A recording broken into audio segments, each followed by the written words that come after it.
אישה הולכת לסופר, אחלה, קונה עוף מוכן וזה וזה, כן, קטים מוכנים וכל המצרכים מוכנים.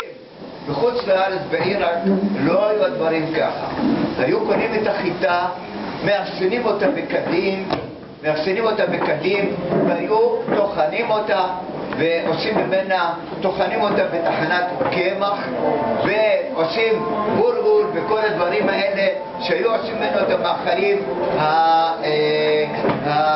היומיומיים. היו עושים, בקיצור, כל המצרכים היו עושים אותם, האישה הייתה עושה בבית, כן?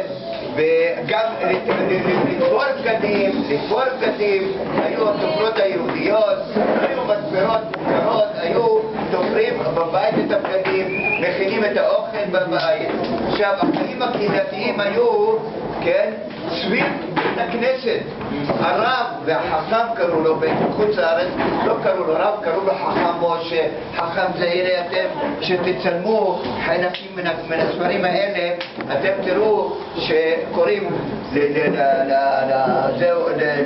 לרב חכם משה, חכם זה, הנה פה יש תמונה של המוהל שלי, יש תמונות של בית ספר אליאנס, זה כל ישראל חברים, בעיר שלנו מוסול, כן?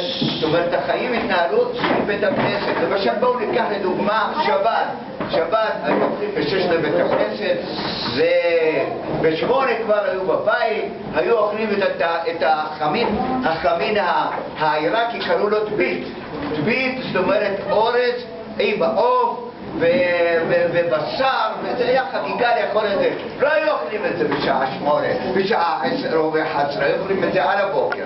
כן, אחרי זה, כן, כמובן מה עושים? שוב הולכים לבית הכנסת, והיה לנו גם מנהג, קוראים לו,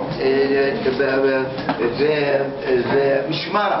נניח איזה אדם שנפטר, היו מנציחים אותו בצורה כזאת, היו הולכים לבית הכנסת, לבית של אותו נפטר, היו קוראים, יש בסידורים בדיוק מה קוראים לאותה שבת של אותה פרשה, איזה תהילים, איזה משנה, בסידורים של יהודי עיראק אתם תמצאו את זה.